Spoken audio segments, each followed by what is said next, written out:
Jingle bell, jingle all the way. Oh yeah, it's Christmas time and it's the best time of the year to eat.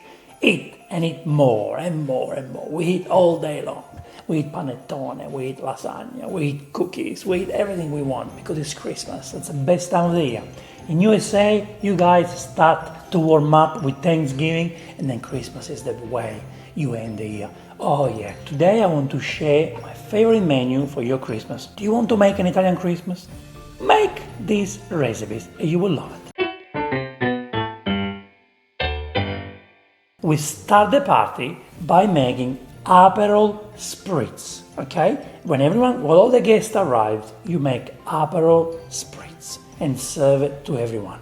And this is how you make it. To make the Aperol Spritz, take a rock glass. Now also know, the Aperol Spritz is the most popular cocktail in Italy that you're about to learn and has become the most popular Italian cocktail here in Sydney and Australia. Fill it up with ice.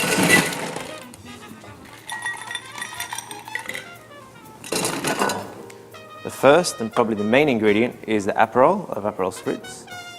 We're pouring about 30 ml of Aperol. Next ingredient is Prosecco from Italy, of course. It's about 60 ml. It's a sparkling white wine. We top it or finish it off with a dash of soda.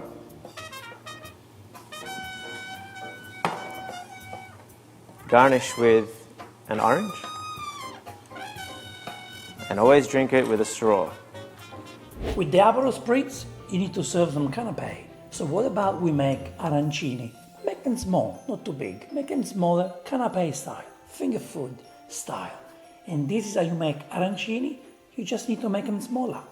It's arancini time, or arancine in Palermo. This is a classic arancino from Sicily, made with love, just for you. Let's make it together. First thing we want to do is to put about 4 or 5 tablespoons of extra virgin olive oil. Put the onion in there. And we want to cook the onion until it becomes golden brown, okay? What we're going to do is we are going to add 1 liter of vegetable stock, which is here. There we go. Put 120 grams of butter in the pot. And let's wait until it melts. We're going to add 1 tablespoon of the tomato paste and wait until the stock starts to boil. So when the stock starts to boil, we are going to add the rice, the arborio rice. Now quickly stir. Now we put a lid on and we let it cook until the water absorbs. Guys, always make sure you always stir the rice. See, it's almost ready. We want the liquid to go. But we don't want the rice to get stuck at the bottom. Look inside, look how wonderful this rice is, see? It's not creamy, we do not want the rice to be creamy. Just want the rice to be like this, perfect. When the rice is ready, we put a nice amount of butter, we let it melt, and then we mix it with the rice. Stir, stir, stir, until the rice melts. The rice is ready and we need to rest the rice. It needs to get cold. So here I have a tray that I place in the fridge or in the freezer, okay? We want this to be nice and cold, okay? And what we do now is we want to put the rice here, okay? We're going to spread the rice on top of this tray, just like that. Now we gently spread it, but don't push too hard. We do not want to break the rice, okay? We're gonna put the pecorino or Parmigiano on top. Now we need to wait for this to cool down, okay? We got the options of putting this in the fridge or you can naturally do it, okay? So if you do it naturally, it's nice and hot, what's gonna happen is the cheese will melt in the rice. So I'm gonna keep this cold naturally until it gets cold, but it will take about 1 hour, or in the fridge for about half an hour, up to you. Now let's cook the filling for our bolognese arancini. Okay, here we go. We have a generous amount of extra virgin olive oil. Now we do the soffritto. So we have the celery, carrots, and the onions, which we are gonna cook for about 10 minutes on a medium heat. So what we do now is we're gonna put the beautiful ground beef, the minced beef. And what we're gonna do now, we're gonna brown the meat. See, the meat is nice and brown. What we're gonna do now, we're gonna put the peas. We're going to put a tomato paste. Put tomato paste everywhere. Just break some basil leaves in there and break it with your hands, please. Do not chop the basil on the chopping board because the chopping boards will take the flavors from the basil. A little splash of water, and now we stir. Stir, stir, stir. Now see, you don't want this to dry up, okay? So always have a little bit of water on the side, and let's make sure this is nice and moist, okay?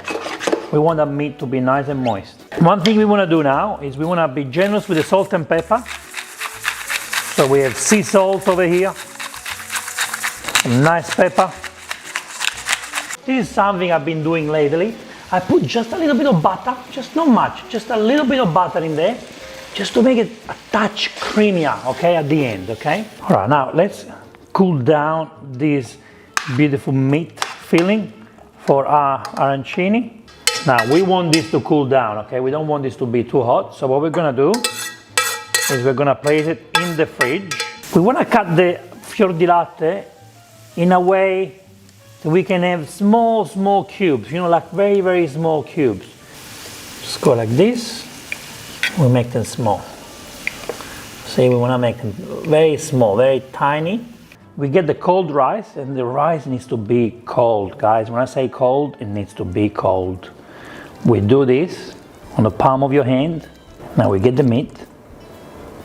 Put the meat in there. Oh yeah, just be generous, please. Put the meat in there. Be generous with the cheese. The cheese needs to go everywhere, okay? You want the cheese to be everywhere. And now that we have the filling here, let's put a little bit more. Be generous, please. Let's put more cheese on top. Now that we have this full of cheese, let's get the rest of the rice and we put it on top, okay? We put it on top, close this side, and now we make the ball. And when you make the ball, you want to press. You want to press because you get all the moisture out and you make it tight as possible. But what I can say to you is that you get lots of moisture coming on your hands right now, okay? So what we need to do now is we need to make the arancini into balls. We're gonna place it in here, we're gonna place it in this, okay? We're not gonna fry them straight away. Put them in the fridge and get all the moisture out. This is the day after, and the arancini are nice and they dried up, you know? The moisture is out, see? There's no moisture. They are perfect, they're firm, and they're not gonna break. And this is what we want. Now, if you wanna do the pastella, which is basically flour and water, the most popular way they do in Sicily, you just add water to flour, and then you mix. You mix until you get a sort of cream, okay? But basically, we don't want this to be too thick. We want this to be nice and runny, so that way we can crumb the arancini. See, this mix here is called pastella, okay? So now what we do is we get an arancino and we put the arancino through this, okay? I'm only using one hand to do this job. Put the arancino through the pastella, just everywhere, just like that. Perfect. And now we put it on the breadcrumb. So this pastella will help to absorb all the breadcrumb, just like that. See?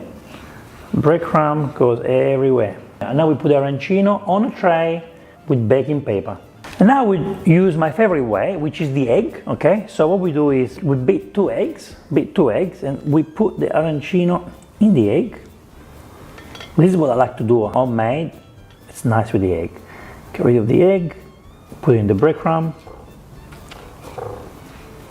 and make sure that arancino makes love with the bread.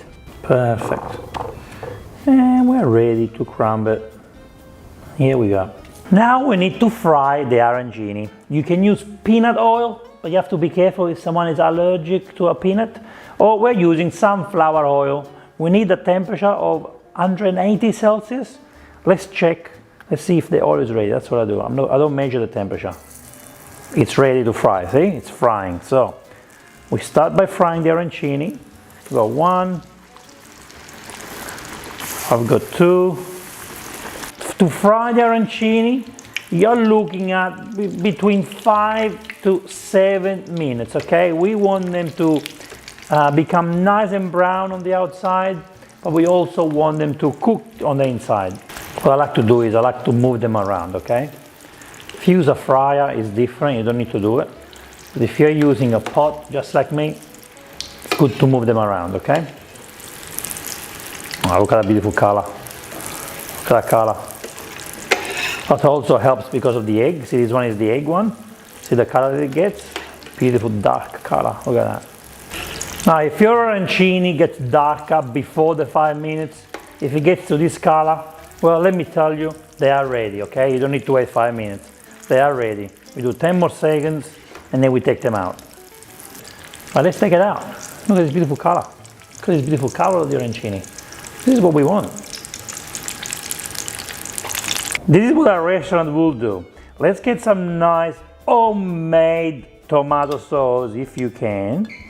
Let's put it at the bottom. Beautiful. Then we're gonna place the arancino on top, just like that. A little bit more tomato on top. A sprinkle of pecorino cheese. Oh, we love pecorino cheese. And last but not least, a nice basil leaf. And here we go. The arancino bolognese is ready to be served.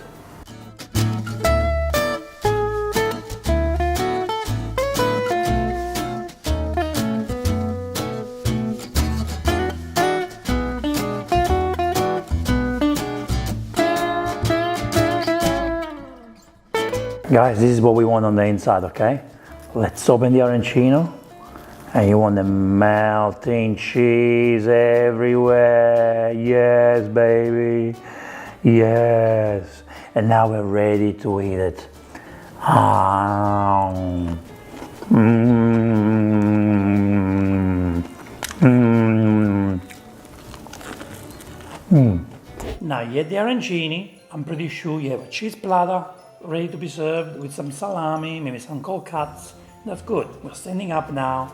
We're all welcoming everyone into the house. Spritz, a little finger food. Now it's time to sit down. And to sit down, I want zucchini fritters. Oh yeah, they're so good. And this is how you make it. We are going to make zucchini fritters, a classic Italian from north to south that everyone loves. The entire world loves it. This is very nice because it comes straight from your garden and you need the fresh zucchini, the fresh eggs from your chickens, and we create this beautiful, simple dish that you can have it as a snack, as an antipasto. So let's see what we need to make these beautiful zucchini fritters. So to make zucchini fritters, we need 4 beautiful fresh zucchini that we want to grate them very, very well. We put a little bit of salt.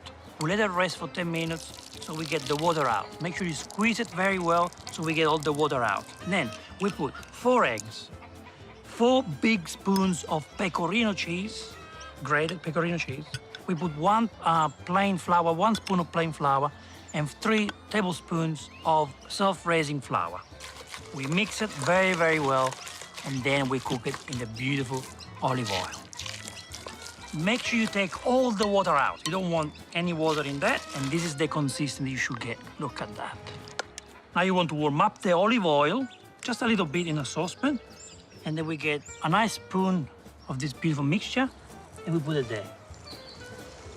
Yum. So make sure you fry them 1 minute per side. In about 2 minutes, they're ready to go. Such a quick snack or appetizer to have with your family. You put it there, you put a little pecorino cheese on top. Simple Italian food at its best. Thank you guys for watching this beautiful episode. And I can't wait to show you more of this beautiful Abruzzo. Thank you. With the zucchini fritters, I also want some grilled eggplant. Yes, I do want grilled eggplant because they're good for you, they're nice, and they make you feel healthier. So this is how you make my Italian grilled eggplant.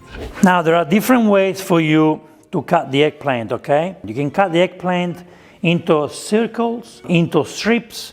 For this one, I'm gonna do circles, very easy, just like this. But you can do strips if you like, it's really up to you. What we do now, we're gonna put the eggplants over here, and we just put salt everywhere, okay? Just put salt, salt, salt, salt, salt. Okay, here it is. And we just let it rest for maybe 5 minutes, okay? Just let it rest there. In the meantime, what we're gonna do is we are going to get 1 clove of garlic, okay? And we are going to crush the garlic in a glass, okay? Just crush the garlic in the glass. And I think 1 garlic clove is more than enough, you know, more than enough. What we're going to do now, we're gonna put a nice amount of extra virgin olive oil. I would say about 5-6 tablespoons. And then we're going to add the aceto balsamico, balsamic vinegar from Modena. See these drops, nice and thick. Be generous with the balsamic vinegar, and then you stir and make sure all the flavors make love together. Combine all the ingredients. We want to make sure the garlic goes everywhere. You know, this beautiful smell of balsamic should come out, you know. The garlic should be there to let you know, and the oil is the one that keeps everyone together. So make sure you stir, stir, stir, and this is how you make an Italian dressing, a proper Italian dressing. Simplicity at its best. We have just a little bit of rocket just for decoration, okay? So I'm gonna add just 2 teaspoons of this beautiful dressing that we created, and quickly give the flavor to every single leaf. Perfect. That's how simple this is. Simplicity. Our eggplant have rested for about 5 minutes, and now they are ready to be grilled, okay? You can use a barbecue, you can use this skillet if you like, okay? And that's what I'm using. So we place the eggplant here, and we cook them until they're ready. So let's keep an eye on them on a medium-high heat. Now, when you cook eggplant, you always want to keep an eye on them, you know, just to make sure they are cooked and it's perfectly grilled. So we turn them around, and the 70% of the job has been done. So now the other side will cook in less than 2 minutes. In no time, we manage to grill. Look, ready to go. So we can put 4 more slices on this beautiful skillet. Our beautiful grilled eggplants are done. So now it's time to decorate, to assemble everything. So I put the rocket here in the middle. So I can put the eggplants on top. And I'm gonna leave some just to put on top to decorate, okay? Now, we're going to put our beautiful eggplants over here. On top of each other. One on top of each other. Oh, that's so beautiful. So moist. Nice color, what do you think? Do you like the color of this? Looks pretty nice, huh? What we're going to do now is, here we have a beautiful combination of extra virgin olive oil, balsamic vinegar, and garlic. And starting from the top, from here, we want to spread it everywhere, okay? Start from the top, and then we go to one side here. So we work on one side. And here we work on the other side. So the reason why I'm doing this is because I want to make sure that the garlic doesn't get stuck on one piece, okay? I just want to make sure the garlic goes everywhere, okay? The garlic, it is important because it gives a nice kick. And here it is, look at the beautiful balsamic. Oh my God, look at the balsamic vinegar. Look how beautiful. And now, we just go crazy everywhere. Now what we do is just put some pepper, that's optional. I like to put pepper on my eggplant. You can put more green around. Feel free to add more green if you want to add more green. I like to put some parsley on top for decoration.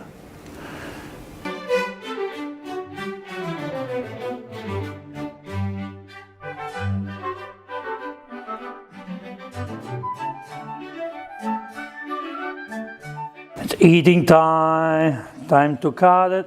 Let's see if it's cooked properly. Now you can have this with bread, you can have a nice glass of white wine. Let's enjoy it.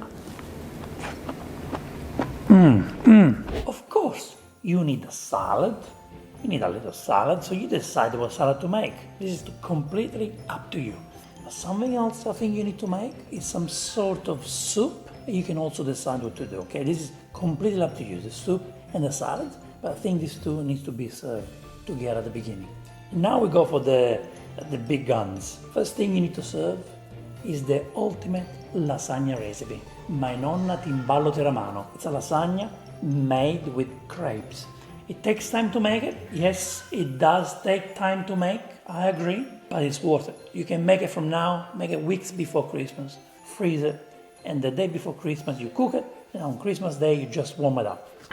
This is how you make it. Hi and welcome to Vincenzo's plate. Brava la nonna, brava. Today we're making the best lasagna in the universe. Nonna is making timballo alla teramana, made with crepes. Look how many crepes we got here. With a nice tomato sauce, a nice un po' di carne macinata, e some mozzarella e parmigiano. And parmigiano. Now we need to cut the mozzarella of fior di latte into very, very small cubes. It's very important that we do this.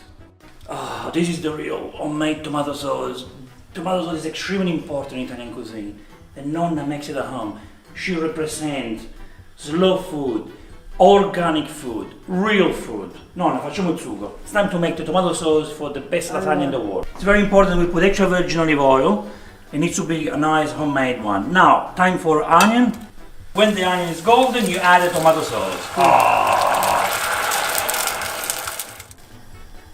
Mettiamo il basilico. Very important, you need to add the basil. So you put the basil in the tomato sauce, full of flavors. Il sugo è pronto. Si può spegnere e si inizia un'altra cosa. Si inizia la carne macinata. Si prende la padella, si mette l'olio, un filo d'olio. Homemade oil, extra virgin olive oil. Now we have a mix of pork and veal. Si mette questo, c'è, ecco A qua. little bit of salt, make sure you put a little bit of salt in the meat and mix well with your hands. Now we want to cook the meat on a low heat and we want to wait until it becomes nice and brown. A little bit of salt, you don't need much because the flavors comes from the tomato sauce, the basil and the crepe and the mozzarella, so let's wait a couple of minutes for the meat to cook.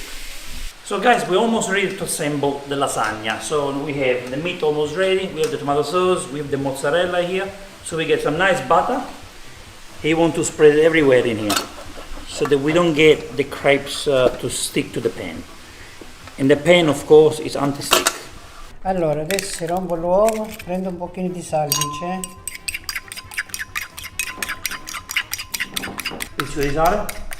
Metti un pochino in più. Metti un pochino in più. Mettiamo un po' di latte e poi ci bagniamo la crepe.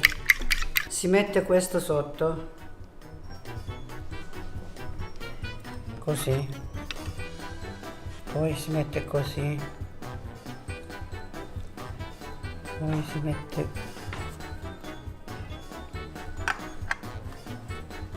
così. It's extremely important that you wait for the tomato sauce to become nice and cold, otherwise you ruin the crepes. Vai nonna, iniziamo.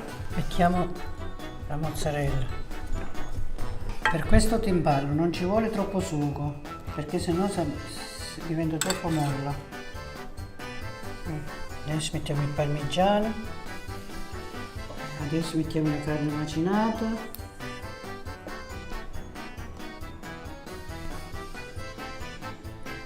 La crepa l'ho bagnato con l'uovo e un pochino di latte.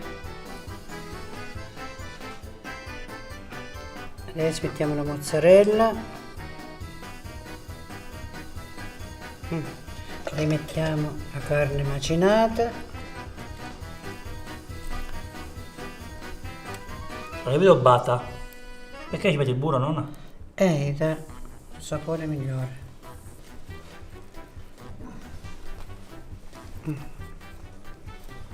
Rifacciamo la stessa cosa.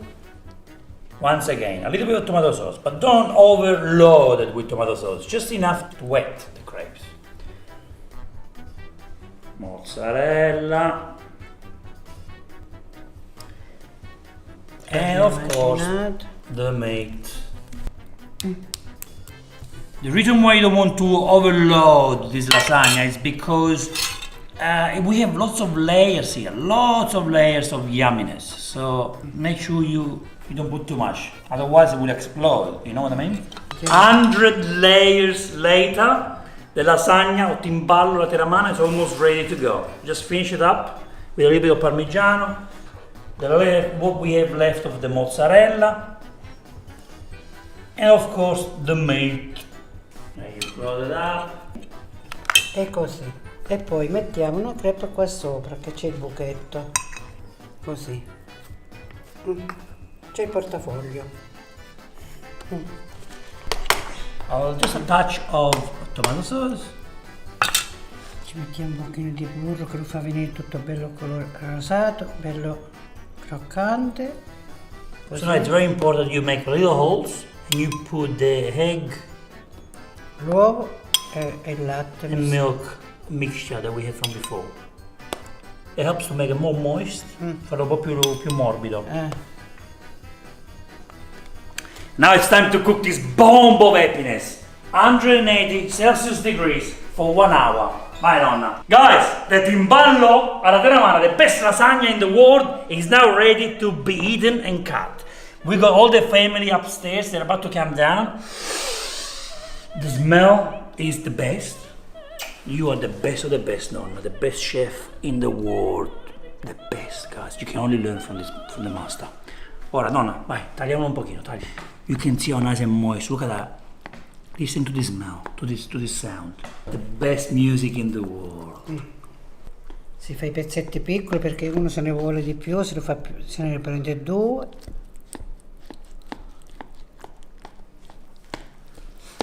Here we have this beautiful piece. Look at that. Look how nice and cheesy it is. Look at that. Look at that. Look at that. Look at that. Look at that. Look at that. And here we have crepe lasagna. A little bit of Parmigiano Reggiano that Nonna shared before. Just a little bit, because you want to use simple flavors. Do that. We got supervisor here who's tasting a little bit of wine for Zia. 97 years. Salute. Everything is made with fresh ingredients that come from the farm. Something else, you don't have to, but I love to have it on Christmas Day. It's not a Christmas dish, but I made it a Christmas dish. It's eggplant Parmigiana. Eggplant Parmigiana done the right way. You can make it in advance, freeze it, and again, cook it on the day or the day before Christmas. This is how you make it. Today we're making a fantastic, sensational recipe that brings me back to when I was little. It's eggplant Parmigiana. I mean, this is an incredible dish. It's basically the vegetarian lasagna, put it that way. To start cooking or warming up the oil, okay? So I use sunflower oil, and we're gonna use this to fry our eggplants. Now, let's cut the eggplant, okay? So, just cut the top part and the bottom. This is how I like to cut my eggplant. I don't want the eggplant to be too thin. This thickness is what I want, okay? And that's what we do now, look at that. So basically, what we do, is very important that you do it. We need to remove the acidity from them. So what we do, we put eggplant in a colander and we put salt on top, okay? So again, you put eggplant, put salt on top. You can put them in and then use your hand to sprinkle the salt. Oh yeah, of course. Yeah. It's easier for you. So that way we get the water out, okay? This is what we do right now. As well. So we're gonna put a plate on top. I've got a tin of 4 liters of extra virgin olive oil. You put pressure on it so it gets the water out. Now let's make the sauce, because the sauce takes a little bit of time. Not too long, but it will take a little bit. What I like to do, I prefer to blend it, just because I like when all the flavors combine together in the blender, and we can do this a fritto. Now Susanna, I'm gonna blend it. We need a little bit of extra virgin olive oil. I am blending the ingredients for a sauce. Look how creamy it is, okay? That's what you want. Now, we get a nice pan. The pan is warm, not extremely hot. You want to put it on medium heat. You can add some extra virgin olive oil. So what we need to do now, for about 10 minutes at least, we want our fritto here to cook until it becomes a bit brown. Oh, see, this one didn't. So don't worry about keeping it in there. Keep it in there. Keep an eye on it. While this is cooking, I'm going to get the chopping board back. Look at the difference, okay? We have super creamy cheese here. This is a top quality fior di latte. Yeah. Versus the dry mozzarella, okay? Which is similar product, probably the same product, but dried. See? Let it cook slowly. Now, if you want, you can add a little bit of water if you want. The water helps not to get burned. Right, okay. That way you don't burn the sofrito, especially the onion. Now, let's cut the cheese into cubes, okay? I'm gonna add the passata inside. Before we pass the gas, let's do this. I normally like to put rock salt, okay? I know not everyone has rock salt in their house, so you can put some normal table salt, not too much, and some black pepper. Okay. And it needs to be grated on the spot, okay? It's always better. Just a little bit. Now, because I'm using a cast iron pan, this is a beautiful product. I love this, so it's gonna keep the steam inside and all the flavors inside, and it will keep it moist. We just put the basil in the sauce right now, just like that. Break it with your hands. You know why you break it with your hands? This is what you do. You get a piece of eggplant, okay? Okay. Now the oil is getting ready, but not ready yet. You get the eggplant, you put it in the flour, Yeah. and you must do this. Now the oil is ready, and I think it's very hot now, so I put it Probably down. too hot now. And let's put this in, okay? That's what you want.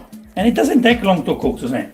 So yeah, you fry it, put 4 at a time, don't put too many. Now when it's ready, see it's brown there, you see the brown eggplant? Whoops. That's what you want. On each side you want to see that color, and that's when your eggplants are ready. Beautiful. So it's brown on Yeah. both sides, take it out and Can put eat it it just like on that. paper. This is what I do right now, okay? I get the sauce with a spoon, and I like to put the sauce at the bottom. Now, eggplant. We put the eggplant inside just like this, put them next to each other. We basically want to cover every gap that you see here, okay?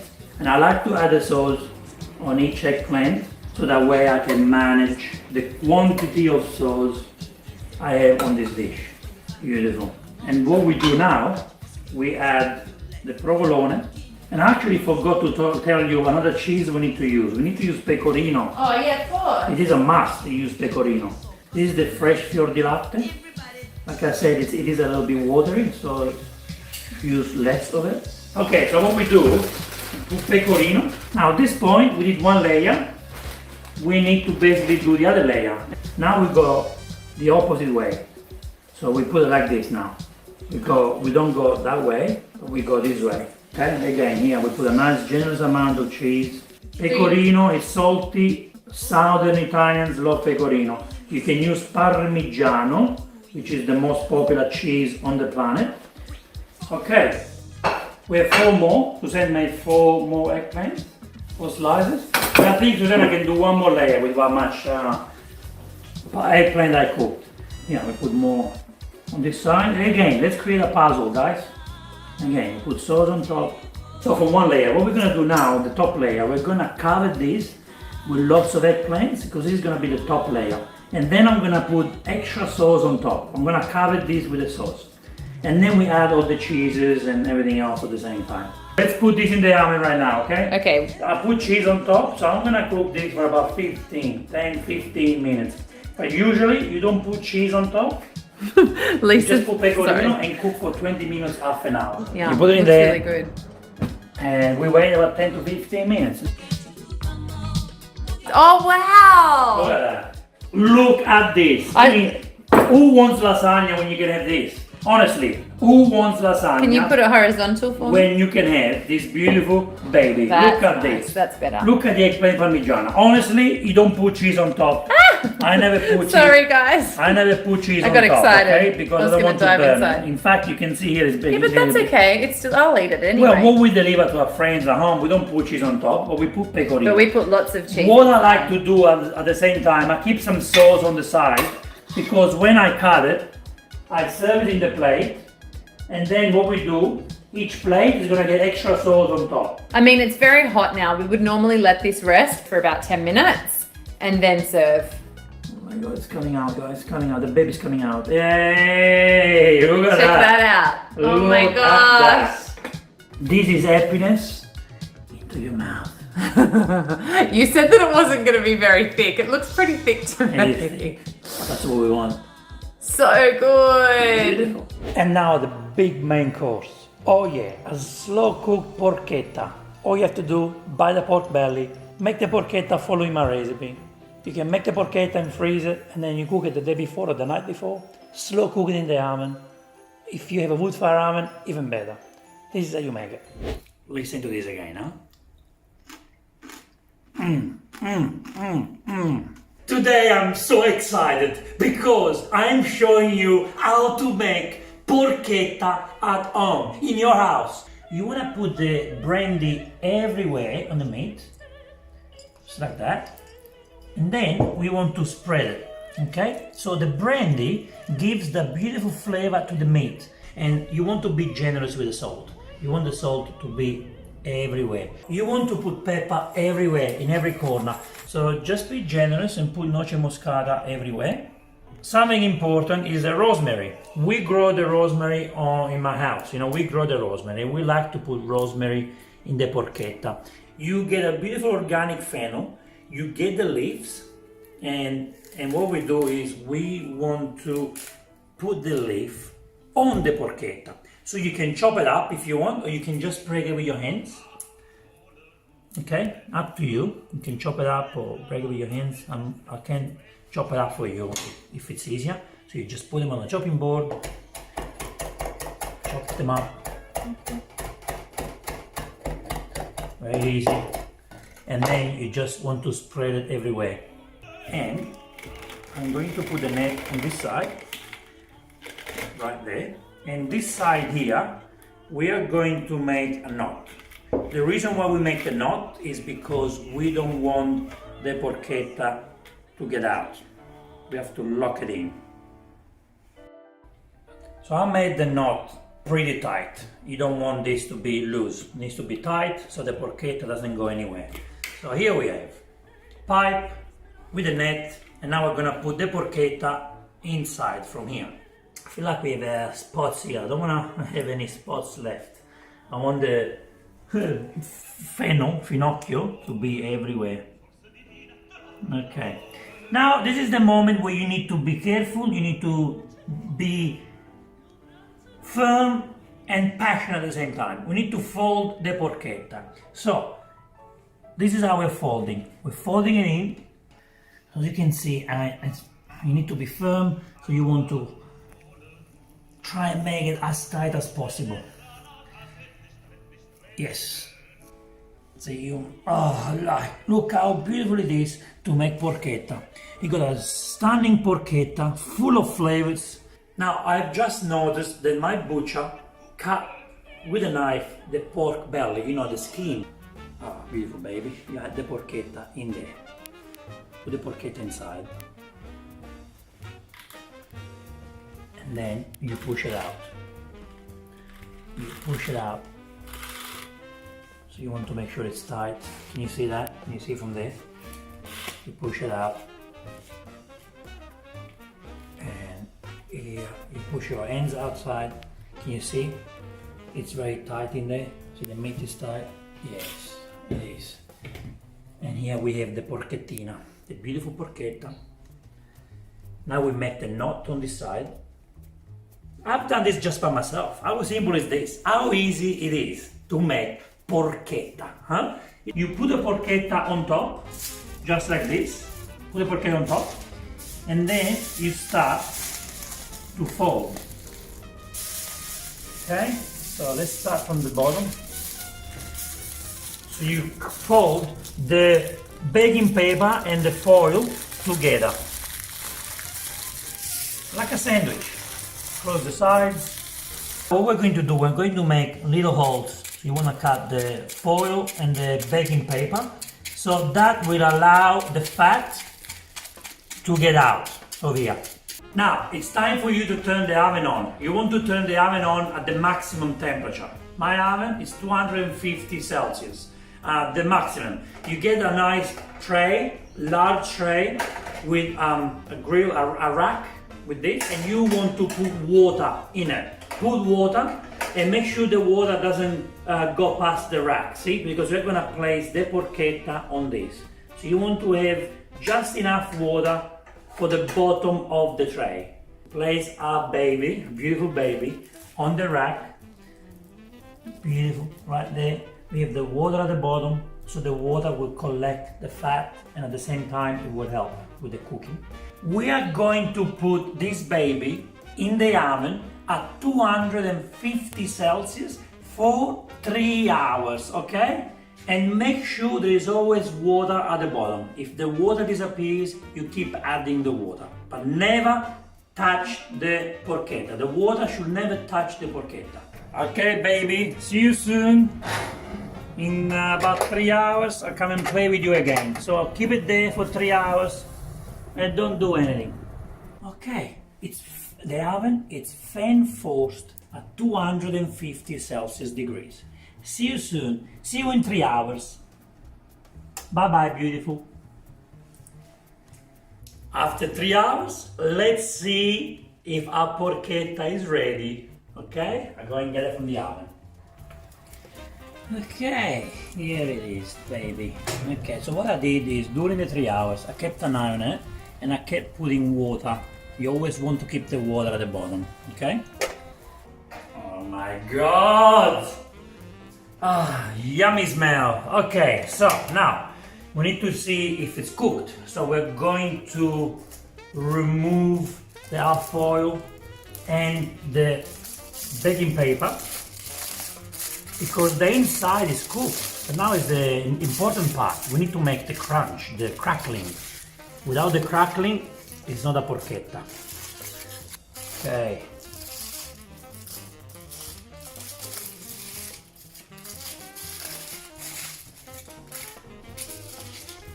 You ready for the surprise? How excited are you? Ah, so excited. So we'll remove a little bit of foil. Now with the scissor, we're gonna get the help from the scissor to remove the foil and the baking paper. Yeah, it looks like the meat is cooked. Yeah, I can see that. I can see that. Oh, I'm cutting a little bit of net. Oh, beautiful. Can you see? Can you see that? I can see. Stunning. And can you smell it? That's what's most important. See, we don't have the crust. Oh, we need wow. to create the crust. Oh, Look wow. how nice it is.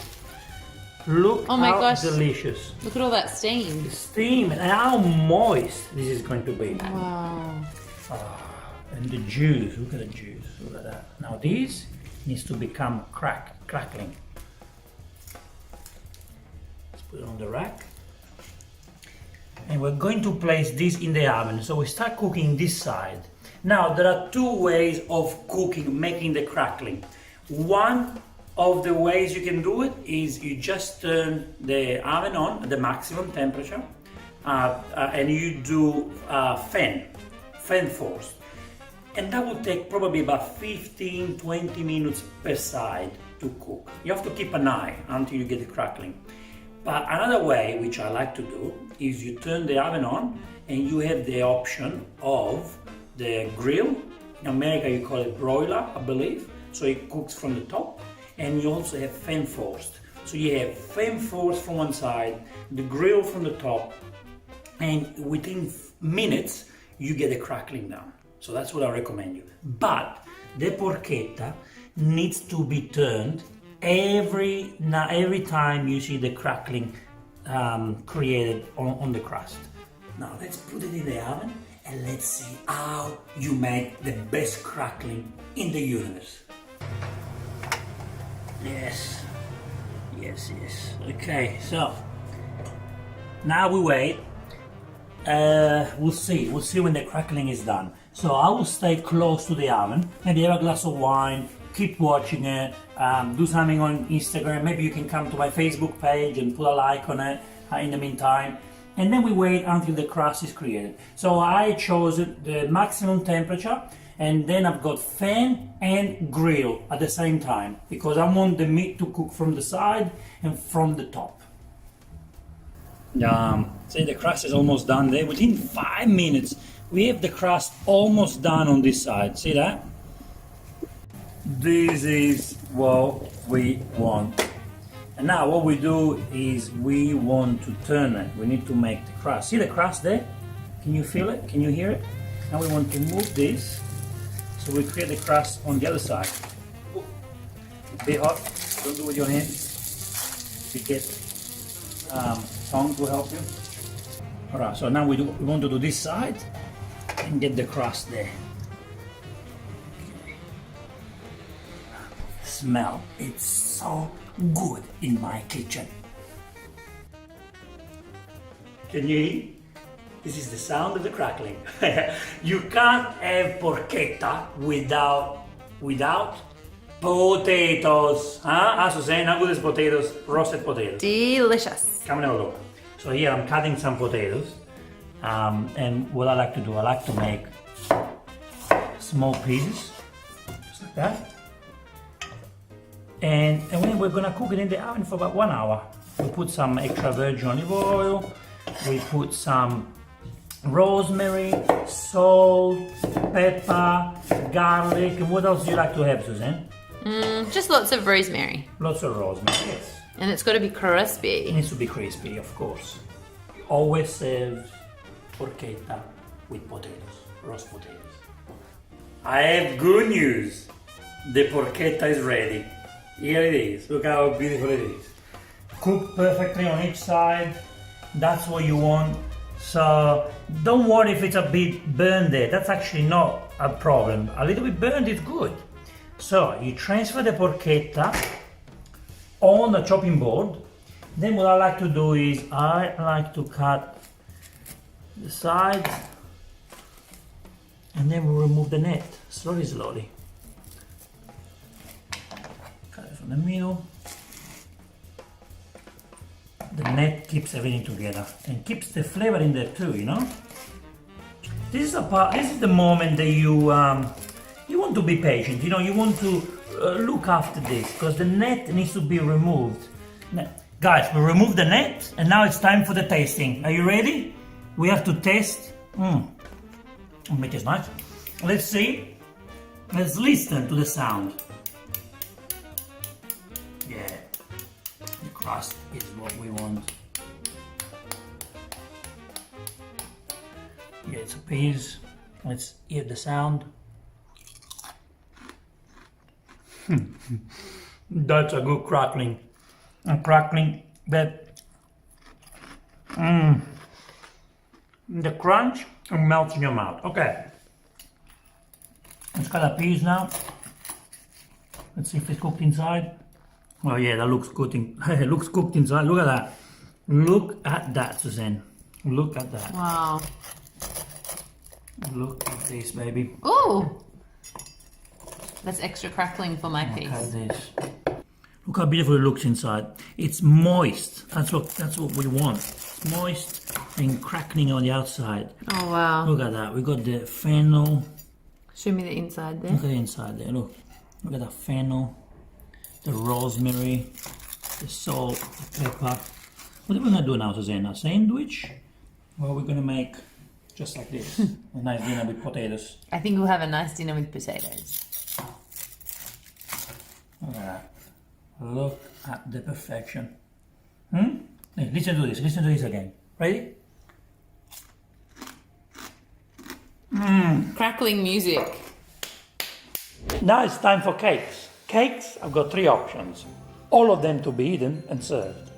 The traditional, we have an Italian Christmas tree cake, which is beautiful, made with Pandoro. Make sure you don't put it in the fridge, otherwise it will go too hard. So make this just before you serve it. Today we are making Pandoro Farcito, which is the easiest and sexiest Italian Christmas cake ever. Let's start by making an amazing creamy Italian custard. So first thing to do is to place 400 grams of sugar into a mixing bowl and mix it with 100 grams of plain flour, of course sifted. Then transfer this into a saucepan and add 1 liter of fresh milk and 8 egg yolks. Mix it together and then add a slice of lemon rind, then the cinnamon and the fresh vanilla. You want to mix gently and cook it for about 5 to 10 minutes until it becomes a nice thick cream. So now it's time to strain it, so we don't use the lemon, the cinnamon, and the vanilla bean. When the cream is ready, you put it in the fridge for a couple of hours because you want to serve it nice and cold. And if you want to dig it in with a spoon and put it in your mouth, just go for it. Just do it. Before you put it in the fridge, make sure you cover the cream properly so it doesn't dry up. So the reason why you want to do this is because you don't want any hair to go inside. And now it's time to make this stunning and amazing Pandoro. And now I can open my first Christmas present. Ooh. When you open the packet, you will find Pandoro and icing sugar. Yes, because desserts are meant to be sweet. The smell is incredible. I love you so much, darling. I love you. When you get the Pandoro, we want to cut into slices. Now you can start from the top or from the bottom. If you've never done it before, start from the bottom. So you need to make the bottom a little bit thicker than the rest. I like to start from the top just because it's cute, and we cut into slices. The cream is nice and cold, so it's time to spread it on the Pandoro slices. Now you want to place this on top, but let's put it this way on top so that you create a nice Christmas tree. Look at that, see? See, it's more artistic, looks better. Look how nice it is, look at that. And now you want to do this with every layer until you get to the top part. Looks good, okay. Let's put one more on top. Now the top layer. Yum! Now this is not a Santa hat. This is called sac à poche in French, and in Italy we like to say that. I don't know how you call it in English, but I like sac à poche. And put the cream inside. I am more tempted to eat the cream with a spoon than finishing this cake. I love it. Now you want to put the cream on top of every edge, and then we're going to decorate it. At Christmas, my wife put these little flowers everywhere. So what we're going to do today, we're going to decorate this beautiful Christmas cake into a Christmas tree. So we want to put the raspberries at the bottom with the mint to give that nice look of holly. And then we put the blueberries on the second layer, and then we do the middle layer again with the raspberries and mint, the second last with blueberries, and then we want to top off this amazing cake with the beautiful cream covered by raspberries, blueberries and mint to give the nice look. And the final touch, you want to sprinkle the barley icing sugar to bring a little bit of white Christmas to the table. This is the best Pandoro Farcito that you will find on YouTube. This stunning Italian Pandoro Farcito is now ready to be enjoyed. So all you want to do, you want to cut a big long slice, and then you want to serve it to your favorite people in the universe and enjoy a fantastic Christmas. Panna cotta, and I've chosen strawberry panna cotta. Oh yeah, yum yum yum. And this is how you make panna cotta. Ladies and gentlemen, this is panna cotta. Together with tiramisu is the most popular Italian dessert. But this is also the easiest dessert. First thing we want to do is to get the gelatin leaves, and the gelatin leaves needs to be placed for about 5 to 7 minutes in water. So what we do, we put the cream in the pan in a little pot. You don't need a large pot, just a little one. We turn it on, and we want to cook the panna cotta, but not boil. We do not want to boil it. What you want to do instead, you want to warm up the cream. You want just to see a little bubbles on the edges, okay? When you see the bubbles on the edges, it means that the cream is ready, okay? After about 2 minutes, I'm going to add the 90 grams of sugar, okay? So what's gonna happen now, the sugar is going to melt in the cream, and we are going to add 1 teaspoon of vanilla extract. Just stir so the vanilla extract goes everywhere. Okay, now can you see those bubbles here on the side? Can you see those bubbles here? That is a sign that your cream, it is ready. So what we do now, we switch off and we put the gelatin inside. The gelatin by now will be ready. So as you can see how it changed? What we want to do is we want to squeeze the gelatin, all the water out. So at the moment the cream is nice and hot. So you want to make sure that you put the gelatin right now when it's nice and hot, because the gelatin needs to melt. You don't want to eat the gelatin the way it is. You want the gelatin to disappear in the cream. Now panna cotta is ready. Our panna cotta now needs to be transferred into a glass. You can use the cupcake mold if you want. You can use anything you like to shape your panna cotta. I just love to put my panna cotta in a glass because it looks elegant, it looks sexy, and it's much easier to serve. So now all you have to do is to put the panna cotta in the glass. Cover the panna cotta. And now we're going to place a panna cotta in the fridge for a minimum of 4 hours. Cut the top part of the strawberries, and we want to cut the strawberries into 4. Let's turn the cooktop on a medium heat, and let's put the strawberries inside. Beautiful strawberries. Oh, I love the smell of strawberries. At this point, we're also going to add the sugar, 50 grams of sugar, and 2 tablespoons of water. In about maximum 5 minutes, our strawberries will be so beautiful and soft, ready to be blended. So now they're very nice and soft, which means we're ready to blend. Okay, so now we place the strawberry in the blender. Now let's quickly blend our strawberries. And here it is, guys. The strawberry sauce is here. Same process like the panna cotta. We put plastic wrap on top and we keep it in the fridge for the next 4 hours or until the panna cotta is ready. Guys, after a few hours, our panna cotta is ready. So what we do is we remove the plastic and we do the test. The test is this. And let's see if the panna cotta goes on the table. The panna cotta is not going anywhere. The panna cotta is perfect. It is important that your panna cotta is not runny, otherwise it's not a panna cotta anymore. Here we have the strawberry cream. We're gonna put the strawberry cream in the panna cotta, but don't put too much, okay? We just want the strawberries to go on top to cover it, but not too much. See, that will be enough. The panna cotta is the king of this recipe, okay? And here we have the other one. Just want to put the strawberry cool in there. Beautiful. Make sure it goes everywhere. Yum, oh, it's very generous in this one. Oh my god, I love this. I love it, I love it, love it, love it, love it. These are classy, just the way they are. But let's say I want to make it more fancy. What I can do, I can add some blueberries in there. Just to make it a little bit fancier. I've got some basil here, just because I don't have mint at home. Otherwise, I would say go for mint. Put a little bit of basil there, just give a little bit of green. And here we have the panna cotta that I want you to have. This is the panna cotta, made in a glass, easy to serve, fancy to serve, and everybody's gonna love it. Surprise your guests, or just your belly. This is the favorite time of the video. It's time to eat. Oh yes, this is beautiful, wonderful, sexy panna cotta. Yeah, let's see how it is. It's meant to be dense but creamy at the same time. See? Yeah, it is.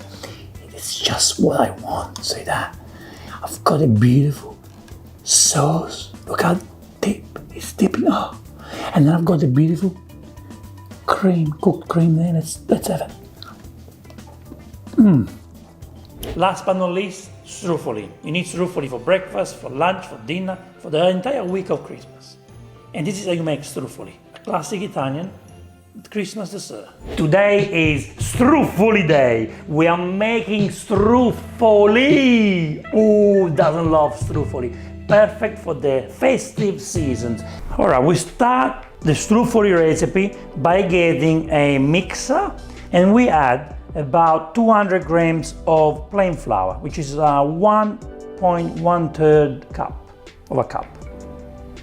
Then we add 2 tablespoons of white sugar. Then we want to add 2 beautiful organic eggs. I am using large eggs here, but you can also use extra large if you want. Then we want to use the orange zest, orange and lemon zest. I'm using about half orange and half lemon.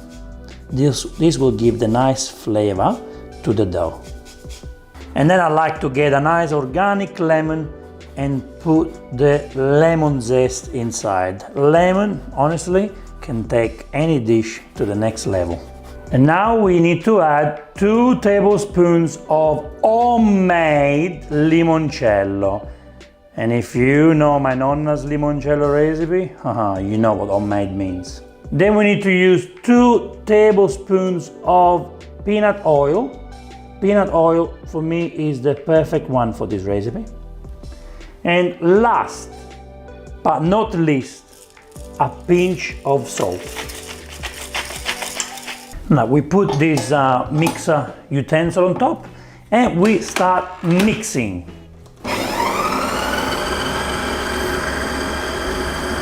See, it doesn't take long to mix our ingredients. See, we already have the dough done in less than 2 minutes. So if you see that your mix is a bit too sticky, and this one it is a little bit sticky, what do? We just add a little bit of flour at a time, you know? Not too much, just a little bit. And we keep mixing and we see if it becomes more dense. Now we finish mixing. We want to take the dough out and then we want to mix the dough with the hands. So yeah, it looks like a nice dough. Look at that, beautiful, moist dough. And now is the moment that we want to use the hands to mix this wonderful struffoli dough. I can see the orange, I can see the lemons. You need a little bit of flour to be able to mix the dough. It's like when you make pasta now, you know? Just see how moist it is. Can you see how moist it is? Look. Ah, beautiful, beautiful, beautiful, beautiful dough. Don't use too much flour, just enough. You don't want the dough to be sticky, basically. Look how beautiful this dough is. Nice, soft. So you want to rest it for about half an hour and make sure it's nice and covered. Oh yeah, perfect. After half an hour, we open a dough and it should look fantastic. Let's see. Yeah, look at that. Look at that. Beautiful, moist. And now it's time for us to stretch the dough with a nice rolling pin. Oh, look at that. Look how beautiful it's stretching because of the gluten. You know, we created the gluten. See that? See that? See that? Fantastic. And it's not sticky. We don't want to have this too thin, you know? This is probably good the way it is. Because what we need to do now, we need to cut little pieces and make the little snakes. So, I cut a piece and it's like if I make gnocchi. That's what I do, see? So you start from the middle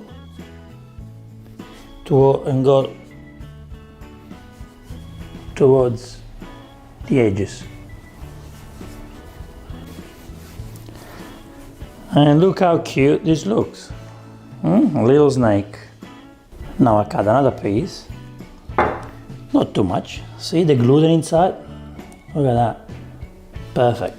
And we roll, we make more snakes. Now guys, what you do, see, you put all those little snakes together and then we separate them. So we got some on this side, some on this side. And it is very important that we cut them small. The smaller you cut, the better they cook. In my opinion, it's best if we cook the struffoli in peanut oil. The taste of peanut oil, I think, is much better. It's like when you fry cannoli. Peanut oil takes the cannoli to the next level. And we want to bring the oil to a temperature of 180 Celsius. And then we put them in individually, one at a time. Struffoli normally cooks in less than 1 minute. And again, it depends on the size that you make. Like I said before, I like to make the struffoli small, so they cook faster and they cook well. Remember before I told you guys, make them small because they grow. And look how much they're growing. They were very small and look how big they are now. They are ready when they become brown. So the temperature of the oil must be 180. And now guys, they are cooked. We can take them out. They're nice and cooked. You put them on a plate with a paper towel. We put about 150 grams of honey. Beautiful, oh look at that. Beautiful, beautiful honey. Yes, yes. Love that sound. We also need to add a spoon of sugar. Yes. And mix. Mix, mix, mix. Now, the moment we've been waiting for. We put the struffoli inside. Suzanne, it's happening, it's happening. Ooh. And we mix very well together. Look at that. Golden, sexy, and the smell fantastic. Oh my god, it smells really good.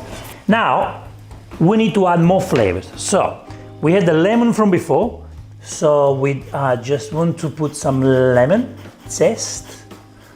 Oh yes, this will give us what I want to bring the flavors out. Now it's time for the orange. Orange zest. Oh, make sure you keep mixing. You want the lemon and the orange zest to go everywhere. At this point, I can switch off the pan because it's nice and warm. Now it's time for the candied fruit. We got orange and lemon glaze. So the pan is off. We put them everywhere. I also like to add some sprinkles. You know, it's a festive season, you need some color. Look at that, beautiful colors. You put some first, and then you put some after when the struffoli get cold. And now you mix all the flavors together. Now, presentation-wise, what we do, we want to create a little mountain made out of struffoli. Hey, Suzanne? Struffoli mountain. Struffoli. Mount Struffoli. Mount Struffoli, I like that. Mount Struffoli, you're so smart, Suzanne. That's why I married you. For that. Yeah. And the mountain should be a mountain shape, you know? So what we do, the reason why we do the mountain is so that people can start eating it from the top and go all the way to the bottom. So the base is being created. Now we add more on top. Oh my God. I mean, you can eat them warm too if you want. Not the same flavor, no, I mean not the same texture, but they're pretty good when they're warm. Yeah.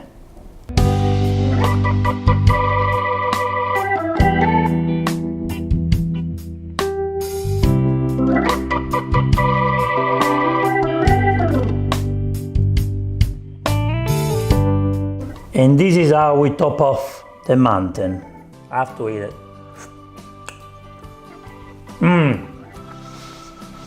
Crunchier than before. It's getting harder inside too, just the way it should be. And the honey, yum. Guys, did you enjoy my menu? Did you like what I offered you? If you come to my house, would you be happy to eat all of this? I think you would. Make sure you drink nice wine on Christmas Day. Make sure you make everyone happy. Share happiness and love, and spend as many hours as possible on the table with your family. Guys, let me know what you think of your menu.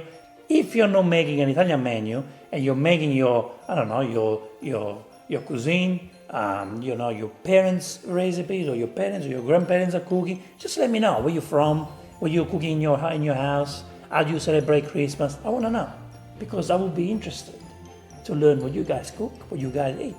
Maybe next year, I'm not doing an Italian Christmas. Maybe I'll do your Christmas. Let's educate each other. Christmas, everyone. I love you so much for this fantastic year. The best. Merry Christmas, everyone. I love you from the bottom of my heart, from my family to you. Merry Christmas.